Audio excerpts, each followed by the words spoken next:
V-Guard presents कौन जीत रहा है, को पावर्ड बाय सेंसोडाइन एंड विमल। बोलो जुबां केसरी। अनुपम जी, उत्तर प्रदेश में क्या हो रहा है? ये राजा भैया अचानक से नाराज क्यों हो गए? वजह क्या है? क्या अनुप्रिया पटेल की बात से राजा भैया की नाराजगी इस कदर बढ़ गई है कि अब वो बीजेपी को कई सीटों पर नुकसान पहुंचा सकते हैं?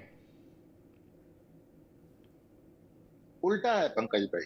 राजा भैया कौशाम्बी की सीट गठबंधन में चाहते थे।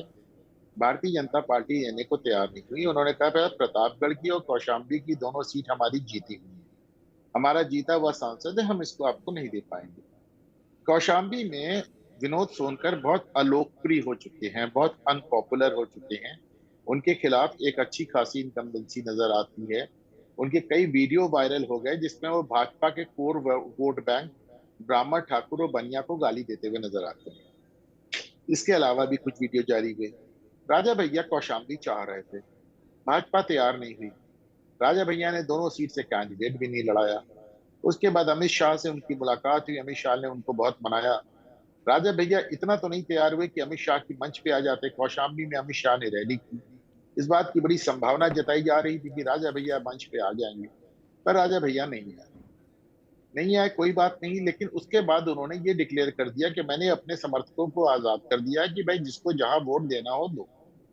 अब इसमें एक दिक्कत आ गई। अच्छा, राजा भैया ने, चूंकि राजा भैया की विनोद सोनकर से बहुत पहले से अनबन चल रही थी।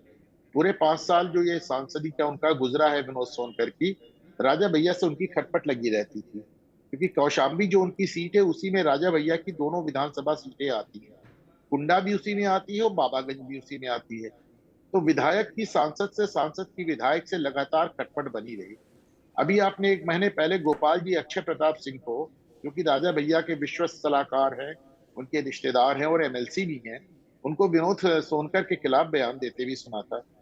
तो लेकिन राजा भैया को ये सीट मिली नहीं, विनोद सोनकर के वो विरोध में थे, तो उन्होंने कह दिया कि साहब मैंने अपने समर्थकों को आजाद कर दिया है। अब दिक्कत इसमें पंकज भाई इस तरह समझिए आती है कि राजा भैया जब कुंडा से चुनाव जीतते हैं तो भारतीय जनता पार्टी की जमानत जब्त हो जाती है, और जब भारतीय जनता पार्टी प्रतापगढ़ से चुनाव जीतती है तो राजा भैया जिसको खड़ा करते हैं अक्षय प्रताप सिंह और गोपाल जी को, उनकी जमानत जब्त हो जाती है। यानी राजा जीते तो भाजपा की जमानत जब्त, तो भाजपा जीती तो राजा की जमानत जब्त। ये इस बात को साबित करता है कि दोनों का वोट बैंक एक ही है। जब वो राजा की तरफ जाता है तो भाजपा बुरी तरह, उसकी जमानत नहीं बचती। जब वो भाजपा की तरफ जाता है तो राजा अपनी जमानत खो बैठते हैं। अब ऐसे हालात में जब राजा भैया ये कहते हैं कि मैंने अपने वोट बैंक को आजाद कर दिया है, तो फिर एक जाहिर सी बात थी, ये वोट बैंक बीजेपी की तरफ मूव करने लगा। राजा भैया को समझ में आया कि साहब ये आजाद करने वाला जो एक हमारा बयान है, ये बहुत अच्छा बयान नहीं रहा। तो फिर वो खुल के विनोद सोनकर के खिलाफ बोलते हैं कि साहब विनोद सोनकर एक खराब कैंडिडेट है और जनता उनसे बहुत नाराज है। दिक्कत यहां तक भी नहीं थी, क्योंकि जब वो विनोद सोनकर के खिलाफ बोल रहे थे तो राजा का एक स्टैंड था कि साहब हम प्रत्याशी के विरुद्ध हैं, हम पार्टी के विरुद्ध नहीं है। दिक्कत कहां आई, जब उन्होंने विनोद सोनकर के साथ भारतीय जनता पार्टी के प्रतापगढ़ के प्रत्याशी संगम लाल गुप्ता के खिलाफ भी बयान दे दिया। उन्होंने कहा कि भाजपा के दोनों ही कैंडिडेट खराब है और दोनों ही हारने योग्य है। इसमें अब भाजपा की नाराजगी भी आ गई, और संगम लाल गुप्ता जो कि मूलतः अपना दल के कैंडिडेट है, ये सीट 2014 में अपना दल को दी थी भारतीय जनता पार्टी ने, और उन्होंने जीती भी थी। संगम लाल गुप्ता 2019 में भाजपा के टिकट से जीते, पर वो जो कैंडिडेट है वो अनुप्रिया पटेल के ही हैं। इस बार भी वो भाजपा के टिकट से लड़ रहे हैं। तो अब उनके बचाव में अनुप्रिया पटेल उतरती हैं और कहती हैं कि साहब राजा रानी तो जो होते हैं ईवीएम से निकलते हैं, वो जमाना गया। राजा पलट के कहते हैं कि ईवीएम से जनसेवक निकलते हैं, वो भी 5 साल के लिए, और रजवाड़े खत्म हो गए, राजा रानी को इशू क्यों बनाया जा रहा है, मेरी समझ के बाहर है। यहां तक भी ठीक था। फिर एक नई खबर आती है कि साहब जहां से अनुप्रिया पटेल हैट्रिक लगाने की उम्मीद कर रही मिर्जापुर, वहां पे जो राजा भैया की पार्टी के जिला अध्यक्ष है कोई मिश्रा, वो जाकर समाजवादी पार्टी को अपना समर्थन पत्र दे देते हैं। तो ये बात होती है कि राजा भैया ने अब सीधे अनुप्रिया पटेल को उनकी गढ़ में ललकारा है और उनको हराने जा रहे हैं। पहली बात आप जान ले कि मिर्जापुर तक राजा भैया का कोई प्रभाव नहीं। राजा भैया आज तक कुंडा के बाहर, प्रतापगढ़ के बाहर ना कोई चुनाव लड़े हैं और ना ही कभी किसी चुनाव प्रचार में गए हैं। आपने उनको प्रतापगढ़ के बाहर कोई रैली चुनाव प्रचार करते नहीं देखा होगा। मिर्जापुर में तो कोई सवाल ही नहीं कि उनके राजा भैया अगर खुद अगर प्रतापगढ़ में लड़ जाते, गोपाल जी जब खुद लड़े थे 45,000, बस एक मिनट लूंगा पंकज भाई, तो जब वो प्रतापगढ़ से लड़े थे तो उन्होंने 45,000 वोट काटे थे, उनकी जमानत जरूर जब्त हुई थी, पर जो उन्होंने 45,000 वोट काटे थे वो भाजपा के थे। तो अगर इस बार भी वो अपना कैंडिडेट खड़ा कर देते, गोपाल जी को खड़ा कर देते, खुद खड़े हो जाते, तो जरूर वोट काटते। पर राजा भैया फतवा जारी करने की पोजीशन में नहीं है, आप समझ लीजिए। राजा भैया हमेशा ये बात कहते हैं कि कुंडा जहां से मैं जीतता हूं वहां 10,000 छत्री वोट भी नहीं है, वहां पे वो छत्री नाम से नहीं जीतते हैं, वो रजवाड़े के नाम से जीतते हैं। प्रतापगढ़ के पिछले 14 सांसदों में 11 सांसद राजा रानी हुए हैं। आप राजा दिनेश प्रताप सिंह, तो अक्षय प्रताप भी रजवाड़े से आते हैं, तो राजकुमारी रत्ना, पहले ये राजकुमारी रत्ना सिंह लिखती थी, जब से इनके पिताजी का निधन हो गया रानी रत्ना सिंह लिखने लगी। तो राजा रानी ये टाइटल्स जरूर खत्म हो गए, पर प्रतापगढ़ में अभी भी एक सामंती माहौल है, वहां राजा रानी का फर्क पड़ता है।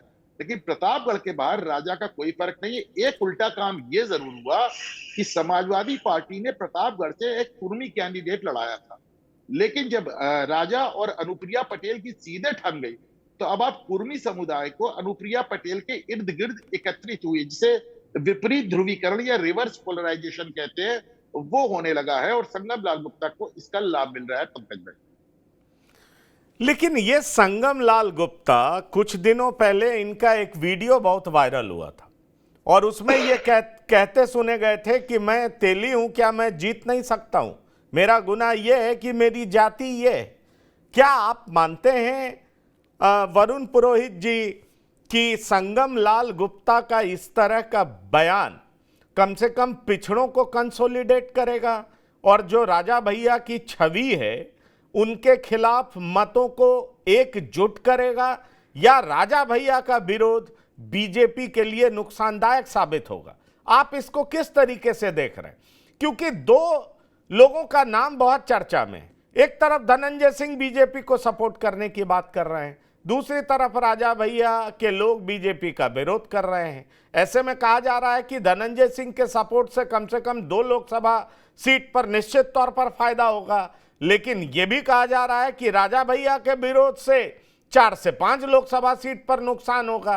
क्या दिखाई पड़ता है आपको? क्योंकि क्या राजा भैया प्रतापगढ़ में भी इतने मजबूत हैं, इतने ताकतवर हैं कि बीजेपी के उम्मीदवार को, खास तौर पर प्रधानमंत्री जिस राज्य से लड़ रहे हों, जहां पर योगी आदित्यनाथ मुख्यमंत्री हों, वहां पर बीजेपी के उम्मीदवार के खिलाफ राजा भैया एक लोकसभा क्षेत्र से ज्यादा कई लोकसभा क्षेत्र पर अपना प्रभाव दिखा सकते हैं? क्या ऐसा दिखाई पड़ता है आपको? पंकज कुमार जी, राजा भैया का प्रभाव जरूर है, जैसा कि आप कह रहे हो। मिश्रा जी ने भी बताया, एक लोकसभा के बाहर उनका प्रभाव नहीं है। प्रभाव होता तो अपने कैंडिडेट से लड़ाते, उनकी पार्टी बढ़ती। लेकिन जो धनंजय सिंह की बात करी और तीसरे बाहुबली को भी निकाला है, तो ये बाहुबलियों का छोटा मोटा इंपैक्ट पड़ेगा, लेकिन जो मेन इंपैक्ट इस समय है राजनीति में, भारतीय राजनीति में जो वोट पड़ रहा है मोदी के नाम का, विपक्ष का मोदी और विपक्ष में मोदी। जो लोग नाराज है मोदी जी से वो विपक्ष को वोट देंगे, जो मोदी जी के पक्ष में मोदी जी को देंगे। ये सबसे बड़ा फैक्टर है। और योगी जी भी एक है फैक्टर, लेकिन उसको मैं माइनर फैक्टर मानता हूँ, क्योंकि पूरे पैन इंडिया में दिन में भी जगह जगह घुमा देखता हूँ, मैं भी बात करता हूँ, तो लोगों को क्या है कि मोदी जी के खिलाफ है या मोदी जी के पक्ष में। विपक्ष की जो एकता है, इंडिया अलायंस है, उसका भी छोटा मोटा प्रभाव पड़ेगा, लेकिन बेसिक जो फर्क पड़ेगा वो मोदी जी का या कैंडिडेट का फर्क पड़ेगा। या कैंडिडेट इंपॉर्टेंट है, अपने उसकी संपर्क है इंपॉर्टेंट, अपनी उसकी लोकसभा क्षेत्र में पकड़ है, उसके पास वर्कर्स हैं, विपक्ष का अगर मजबूत है तो वहां मोदी जी का प्रभाव नहीं चलेगा, विपक्ष का मजबूत कैंडिडेट जीत जाएगा। जहां विपक्ष का कैंडिडेट थोड़ा सा भी कमजोर है वहां मोदी जी का नाम चलेगा और वो जीत जाएंगे। राजा भैया, धनंजय सिंह, ये तो देखिए राजनीति है, चुनाव का वक्त है, तो छोटा मोटा इंपैक्ट तो हर आदमी का ही पड़ता है। कुछ किसी का सैकड़ों वोटों पड़ेगा, कुछ 1000 पे वोट पड़ेगा, छोटा मोटा इंपैक्ट बनता है। हवा भी बनती है लोकल लेवल पर, क्योंकि जो चर्चाएं होती है थड़ियों पे, चौराहों पे, उनसे कुछ हवा भी बनती है, लोकल हवा बनती है। लेकिन जहां तक मेरा जो अनुमान है, कैंडिडेट जो स्ट्रांग होगा और वो जीतेगा, विपक्ष का जो होगा। विपक्ष ने कई कैंडिडेट्स भी ऐसे लड़ा दिए हैं जो जिनका इंपैक्ट नहीं है, कई कैंडिडेट फेंक ही दिए उन्होंने, लास्ट में ऐसे लड़ा दिए, इसलिए वहां मोदी जी का असर चलेगा। तो कुल मिला के जो भारत का ये चुनाव है, जनता तो इसमें कहीं है ही नहीं, जनता तो उदासीन है। अगर जनता ही इंटरेस्टेड होती, जनता का इसमें पार्टिसिपेशन दिखता, तो आपको वोटिंग टर्नआउट बहुत ज्यादा दिखता है, क्योंकि अब तो जागृति भी फैल गई, लिटरेसी फैल गई, मीडिया भी घर घर, आप लोग भी, आपको दुनिया देखती है, मीडिया को चैनल सारे घरों में चलते हैं, तो उसका प्रभाव पड़ता है और वोटिंग 80-90% हो जानी चाहिए थी। जिस हिसाब से देश में लोकतंत्र मजबूत होता जा रहा है, लेकिन जनता उदासीन है, वोटिंग परसेंटेज कम हो रखा है। तो वो ये दर्शाता है कि विपक्ष का, मैंने पहले भी कहा, विपक्ष का ग्लैमर बना नहीं और मोदी जी का ग्लैमर रहा नहीं। इसलिए मैं बार बार कह रहा हूं, जहां कैंडिडेट विपक्ष का मजबूत होगा वो जीतने की स्थिति में होगा। विपक्ष का कैंडिडेट मजबूत होगा तो जीतने की स्थिति में होगा। अब जरा प्रतापगढ़ के जातीय समीकरण को देखते हैं। ब्राह्मण करीब 13%, ब्राह्मण किधर वोट करेंगे? ठाकुर करीब 11%। सवाल यह है कि प्रतापगढ़ के ठाकुर राजा भैया की तरफ देखेंगे या योगी आदित्यनाथ की तरफ देखेंगे? बड़ा सवाल यह भी है। मुस्लिम 17% है। अब यह भी देखना दिलचस्प होगा कि मुस्लिम का कितना प्रतिशत किसको वोट करता है। जहां तक दलित का सवाल है तो दलित भी 18% हैं, यादव 12% हैं और कुर्मी करीब 16% हैं। और जहां तक उम्मीदवार का सवाल है तो प्रतापगढ़ से संगमलाल गुप्ता बीजेपी से उम्मीदवार हैं, एसपी सिंह पटेल समाजवादी पार्टी से उम्मीदवार हैं, और जहां तक बीएसपी का सवाल है तो प्रथमेश मिश्रा बीएसपी से उम्मीदवार हैं। डॉक्टर सुनील कौशिक, प्रतापगढ़ की लड़ाई किस ओर जाता देख रहे हैं आप? देखो, प्रतापगढ़ की यदि आप समीक्षा शुरू से करेंगे, ये 2 या 3 दशक से करेंगे, तो ऐसा नहीं है कि उसमें राजा भैया के परिवार को या राजा भैया को नकार सकते हैं। और चुनाव के दौर में कोई भी राजनीतिक दल, चाहे उसका कितना कम दखल है या ज्यादा दखल है, कोई उसको नाराज नहीं करना चाहता। जो भी कुछ पिछले हफ्ते से चल रहा है राजा भैया के बीच सोनेलाल पटेल की बेटी के साथ, या पूर्वांचल की राजनीति पे आप देखेंगे, अब ये कहना थोड़ा आसान है कि कोई ज्यादा प्रभाव नहीं पड़ेगा, लेकिन निश्चित तौर से थोड़ा बहुत तो प्रभाव पड़ेगा। यह तो कोई भी व्यक्ति जिताने की स्थिति में नहीं है तो हराने की स्थिति में तो आ ही सकता है। राजा भैया को प्रतापगढ़ हो, श्रीवस्ती हो, इलाहाबाद के फूलपुर वाली सीट हो, इनके आसपास की आप देखेंगे तो लगभग 4 से 5 लोकसभा सीटें और लगभग 1 दर्जन विधानसभा सीटें ऐसी हैं जहाँ निश्चित तौर से राजा भैया का दखल तो रहता ही है, इसमें कोई दो राय नहीं है।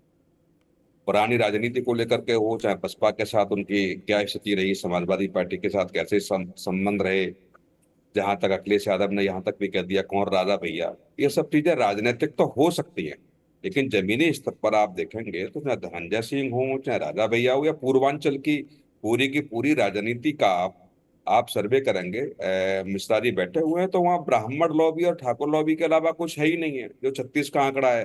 दूसरी हम जातियों की बात करेंगे तो वो इनके पिछलग्गू तो हो सकती हैं, पीछे तो हो सकती हैं, लेकिन अधिकतर राजनीति आप पूर्वांचल की देखेंगे तो चाहे ब्राह्मण हो चाहे ठाकुरनी के इर्द गिर्द घूमती रहती है। अब चाहे कमलापति त्रिपाठी मुख्यमंत्री रहे हो कांग्रेस के, उनके परिवार की बात रही, चाहे हरिशंकर तिवारी की वो पूरी पीढ़ी पे पीढ़ी चली आ रही है, या आप उसकी बात करेंगे, या राजा भैया या धनंजय सिंह या तमाम और ऐसे वहां नेता हैं, निश्चित तौर से वहां की राजनीति में दखल तो रखते ही हैं, इसमें कोई दो राय नहीं है। प्रतापगढ़ जैसा लोकसभा, वैसा नहीं कि वहां राजा भैया को आप नकार सकते हैं, राजा भैया को नकार नहीं सकते आप। निश्चित तौर से यदि राजा भैया के समर्थक भारतीय जनता पार्टी के खिलाफ खड़े हो जाते हैं या गठबंधन में एनडीए गठबंधन के खिलाफ खड़े हो जाते हैं तो निश्चित तौर से इसका प्रभाव तो पड़ेगा। अब ये अलग बात है थोड़ा प्रभाव पड़े कम प्रभाव पड़े। यहाँ की राजनीति में आपने देख लिया कि एक सांसद पे ऐसे आरोप लगते हैं, चाहे उनके पुत्र को टिकट दे करके समायोजित करने का प्रयास किया गया हो, लेकिन भारतीय जनता पार्टी की हिम्मत नहीं पड़ी कि उस परिवार से टिकट को खत्म कर दिया जाए। तो कुछ ऐसे परिवार पूर्वांचल की राजनीति में पंकज जी दखल रखते हैं, चाहे वो कितने भी डेड क्यों ना हो जाएं, निश्चित तौर से पूर्वांचल की राजनीति में उनका प्रभाव रहेगा। वी-गार्ड प्रेजेंट्स कौन जीत रहा है, को पावर्ड बाय सेंसोडाइन एंड विमल। बोलो जुबां केसरी।